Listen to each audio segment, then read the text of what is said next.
ஆண்டவருடைய ஆவி என்மேல் உள்ளது, ஏனெனில் அவர் எனக்கு அருள் பொழிவு செய்துள்ளார். ஏழைகளுக்கு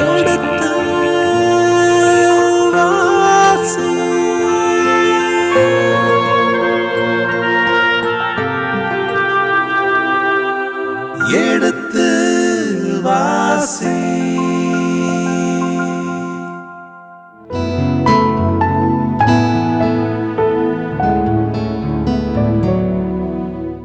மாதா தொலைக்காட்சியின் இனிய இதயங்களே, எடுத்து வாசி பருவம் 2 அரசர்கள் 2ஆம் புத்தகத்தில் 5ஆம் அதிகாரத்தை துவங்க இருக்கின்றோம். 4ஆம் அதிகாரத்தில் எலிசாவுடைய 5 வல்ல செயல்களை பற்றி நாம் பார்த்தோம். இப்பொழுது 5ஆம் அதிகாரத்தில் நுழைய இருக்கின்றோம். இதற்கான தெளிவுகளை, விளக்கங்களை நமக்கு கொடுக்க இருக்கின்றவர் அருட்பணியாளர் ரேமண்ட் ஜோசப் அவர்களை வரவேற்போம். வணக்கம் தந்தையே. வணக்கம்.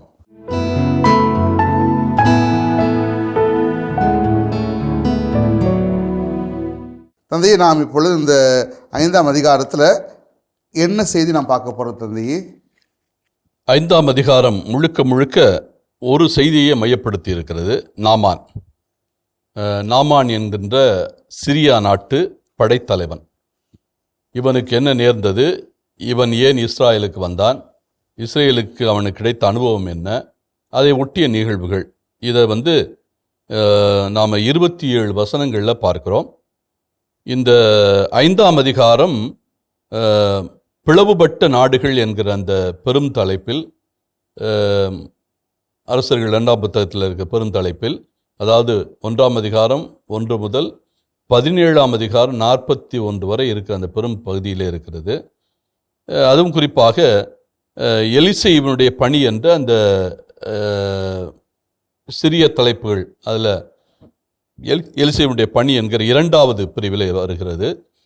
அந்த பிரிவு 2ஆம் அதிகாரம் 19 9ஆம் அதிகாரம் 13 வரை செல்கிறது. எலிசேயுடைய பணி, அதில் இந்த 5ஆம் அதிகாரம் இடம்பெறுகிறது. இந்த 5ஆம் அதிகாரத்தை நாம் 3 பகுதிகளாக பிரிக்கலாம். 3 பகுதிகள்.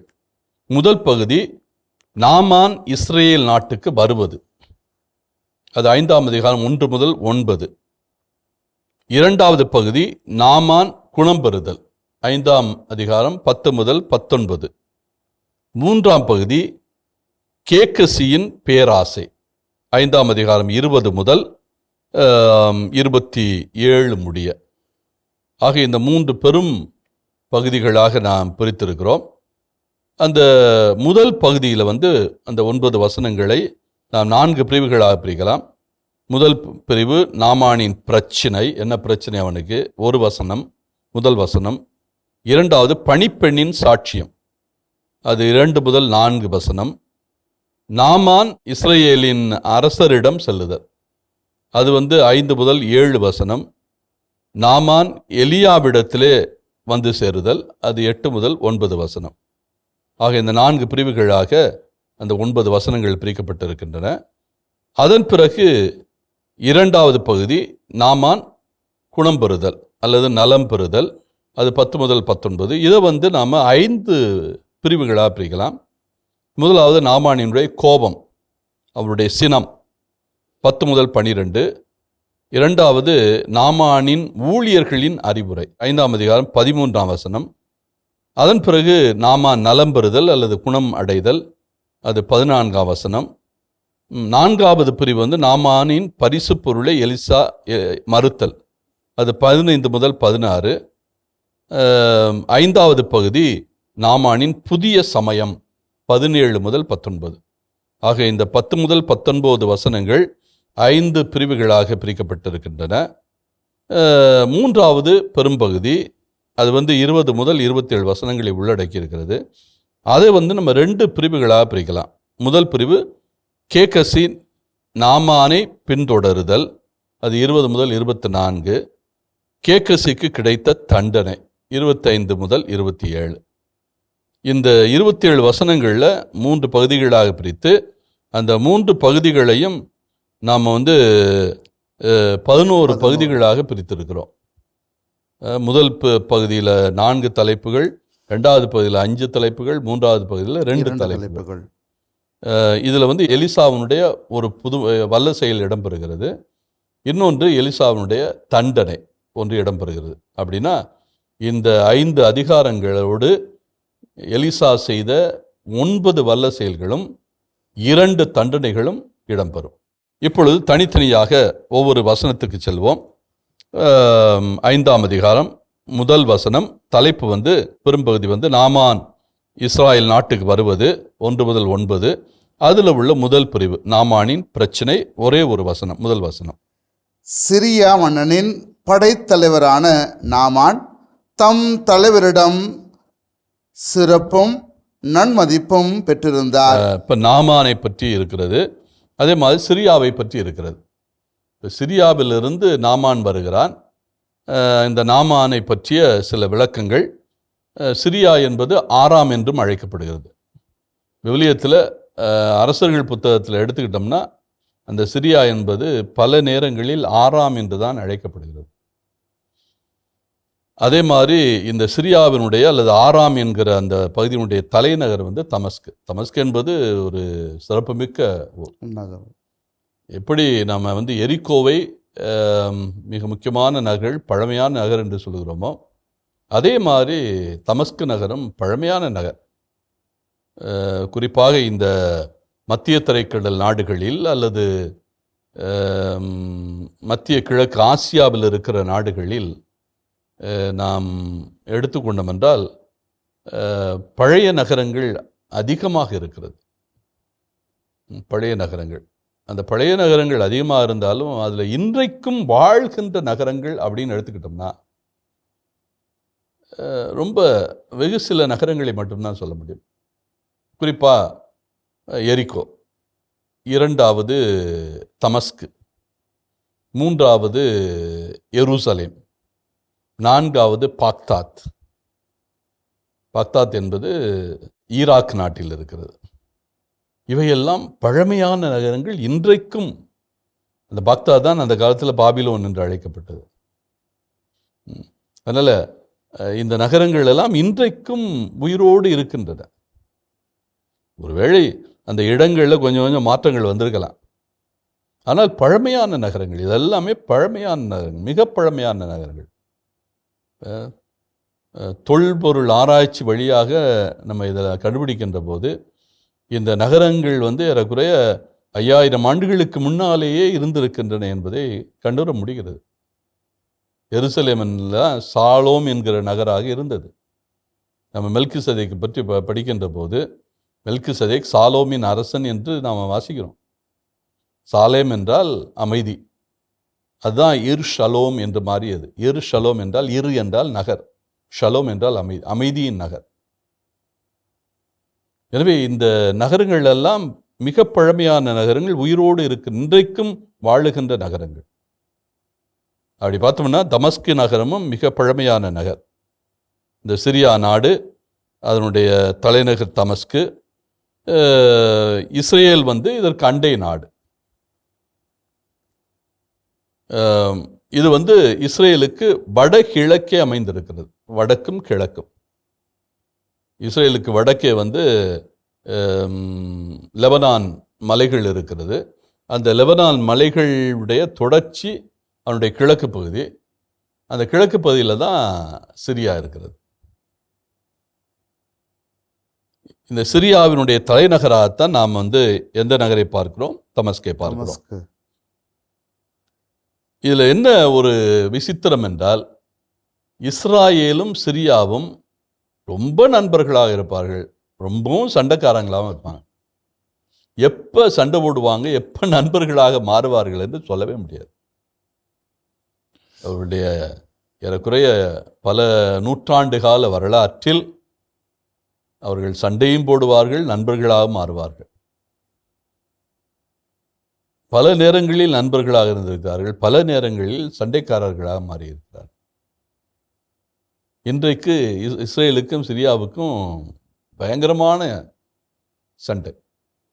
எந்த அளவுக்கு என்றால், யோர்தான் நாடும் எகிப்து நாடும் இஸ்ராயலோடு இணைந்து போன போது கூட சிரியர்களால் இணைந்து போக முடியவே இல்லை. அந்த அளவுக்கு சிரியாவும் இஸ்ரேல் எலியும் பூனையும் போல இன்றைக்கு இருக்கிறது. ஏறக்குறைய சுதந்திரம் அடைந்த, அதாவது இஸ்ராயல் என்ற நாடு உருவானதிலிருந்து 1948ஆம் ஆண்டிலிருந்து இன்றைக்கு வரை சிரியாவுக்கும் இஸ்ராயலுக்கும் 7ஆம் பொருத்தம். அப்படி தான் இன்றைக்கு இருக்கிறது. அடுத்த நூற்றாண்டை கடந்து 100 ஆண்டுகளை தொடப்போகிறோம். இன்னும் ஒரு 23 ஆண்டுகள் வந்தால் 1948 2048 வந்துவிடும். ஆனால் இஸ்ரேலும் சிரியாவும் மிக பயங்கரமான எதிரிகளாக இருக்கிறார்கள். அதை இஸ்ரேலை குறை சொல்வதா அல்லது சிரியாவை குறை சொல்வதா என்று நாம் பார்க்கவே முடியாது. அந்த அளவுக்கு 2 பேரிடத்திலும் குறைகள் அதிகம் இருக்கிறது. ஆனால் இவர்கள்தான் சில காலகட்டங்களில் நெருங்கிய நண்பர்களாக இருந்திருக்கிறார்கள். இந்த ரோமியர்கள் அல்லது பாரசீகர்கள் அல்லது கிரேக்கர்கள் இவர்கள்லாம் இவருடைய ஆட்சி காலத்தில் எல்லாம், அதுவும் கிறிஸ்தவர்களுடைய ஆட்சி காலம், அதாவது பைசாந்தியருடைய ஆட்சி காலத்திலலாம் இஸ்ரேல் சிரியாவினுடைய ஒரு பகுதியாகத்தான் இருந்தது. சிரியா பாலஸ்தீன் என்று தான் அழைப்பார்கள். சிரியாவினுடைய கவர்னர் தான் பாலஸ்தீனத்திற்கும் பெரும் பொறுப்பாக இருப்பார். அந்தியோக்கில் தான் அந்த கவர்னருடைய இடமே இருக்கும். அவர் தான் பாலஸ்தீனத்தில் இருக்கிற கவர்னர்கள், அதாவது ஆளுநர்களுக்கும் பொறுப்பாக இருப்பார். பாலஸ்தீனத்திலும் ஆளுநர்கள் இருந்தார்கள்.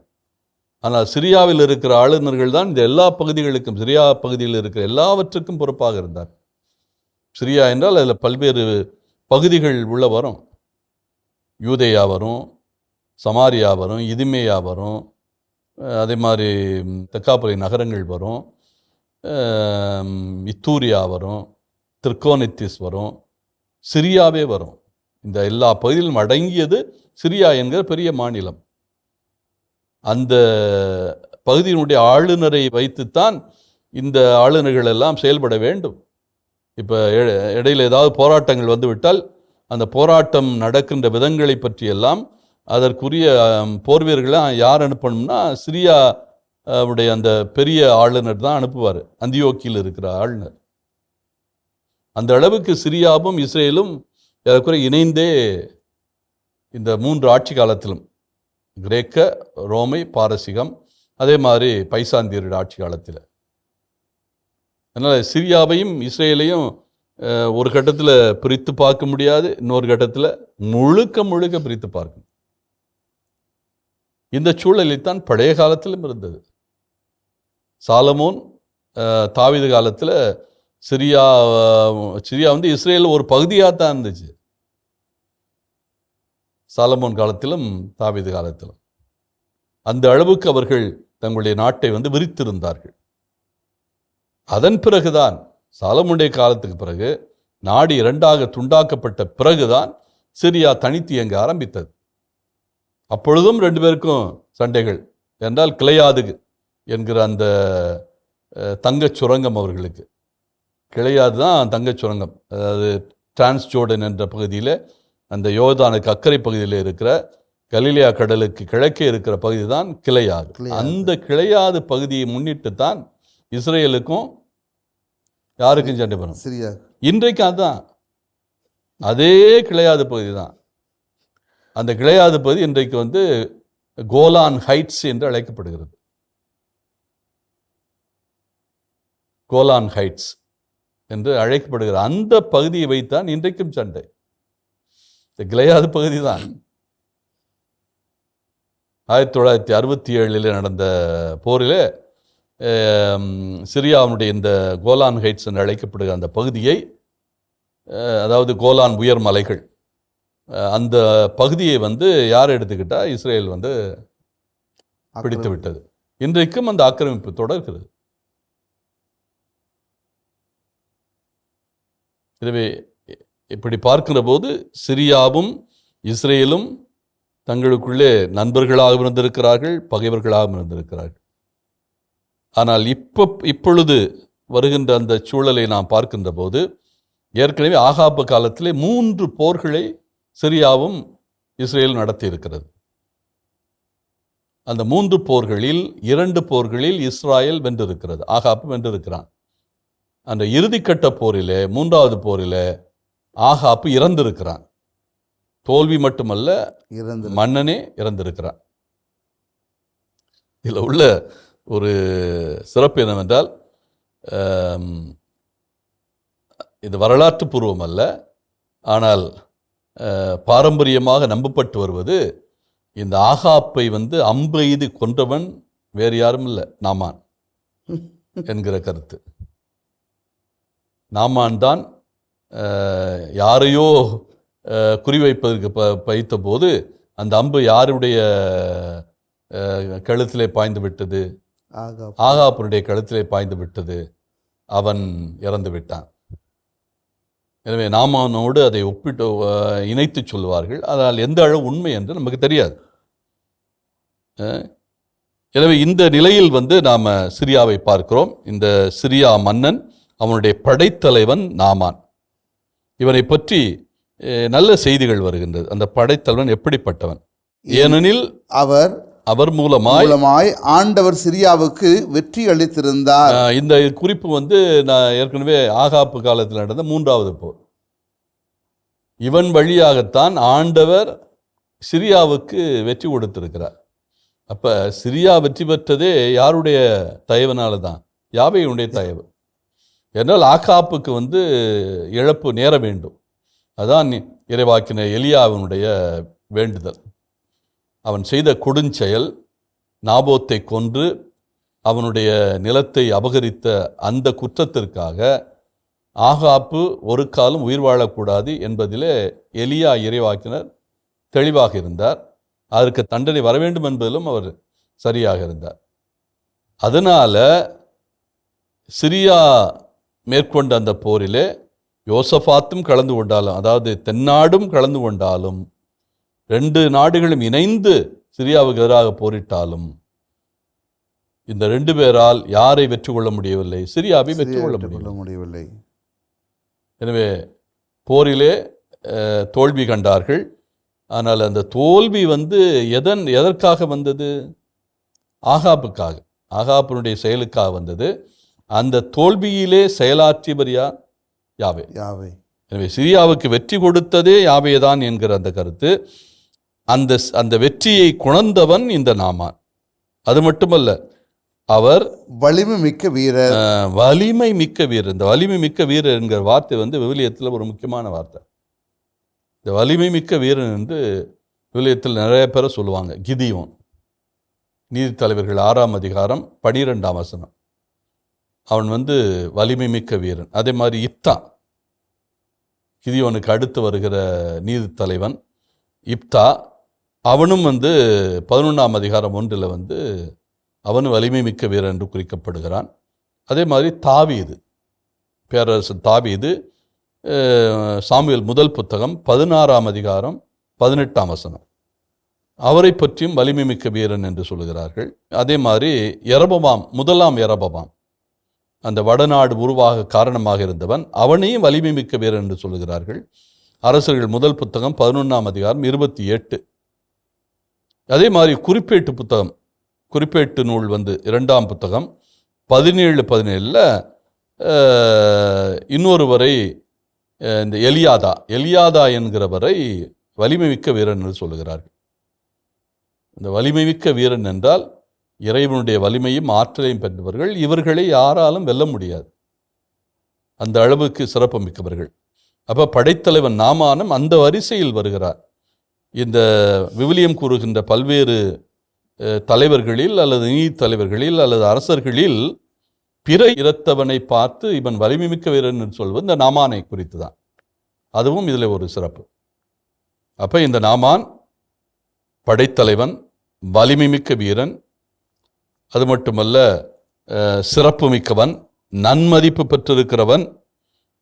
ஆனால் அவன் யாரு?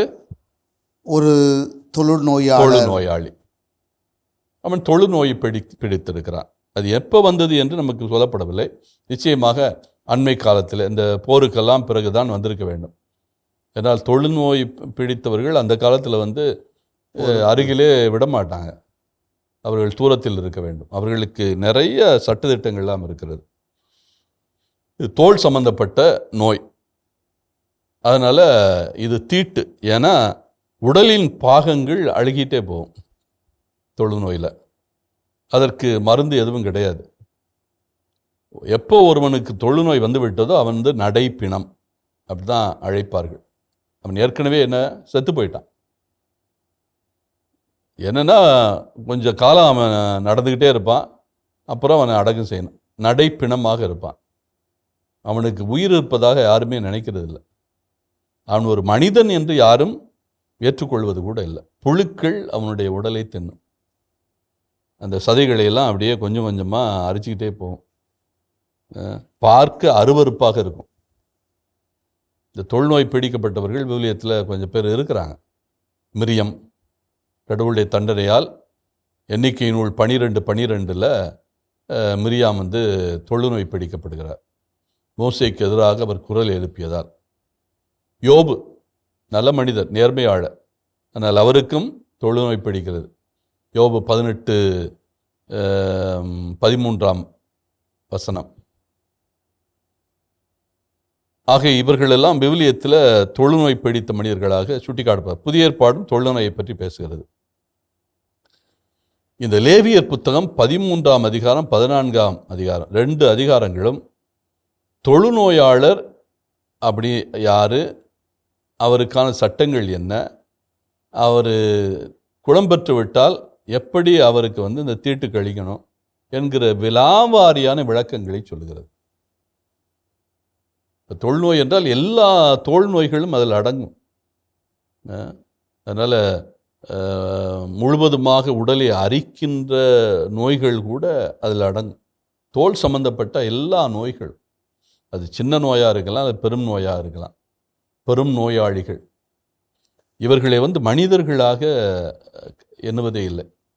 இது 1980களுக்கு பிறகு தான் இந்த தொழுநோயாளிகளுக்கு அவர்களுடைய அணுகுமுறைகளையே வேற மாறியது. அதாவது தொழுநோய் மறைகின்ற ஒரு காலகட்டம் 1980கள்.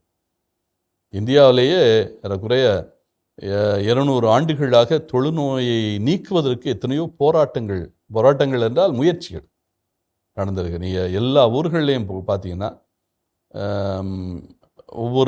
ஒவ்வொரு டிஸ்ட்ரிக்ட், ஒவ்வொரு மாவட்டங்கள், அந்த காலத்தில் பெரும் மாவட்டங்கள், மொத்தமே 16 மாவட்டங்கள் தான் இருக்கும் தமிழ்நாடு முழுவதும். அந்த பெரும் மாவட்டங்களில் பூரா நீங்கள் ஒவ்வொரு மாவட்டங்களிலும் ஒரு தொழுநோயாளிக்குரிய நிறுவனம் இருக்கும். சானிட்டோரியம் என்று அழைப்பார்கள். சானிட்டோரியம் என்பது தொழுநோயாளருக்கே கட்டப்பட்ட மருத்துவமனைகள். இந்த நிகழ்ச்சியினுடைய தொடர்ச்சியை நாம் அடுத்த நிகழ்வில் பார்ப்போம். இயேசுவுக்கே புகழ், இயேசுவுக்கே நன்றி, மரியே வாழ்க. எல்லாருக்கும் இது குணப்படுத்த முடியாத நோய் அல்ல என்பது மனதில் பதிந்து விட்டது. இது தொற்று நோய் அல்ல, இது குணப்படுத்தக்கூடிய நோய்தான் என்கிற அந்த சிந்தனை எல்லார் இடத்திலும்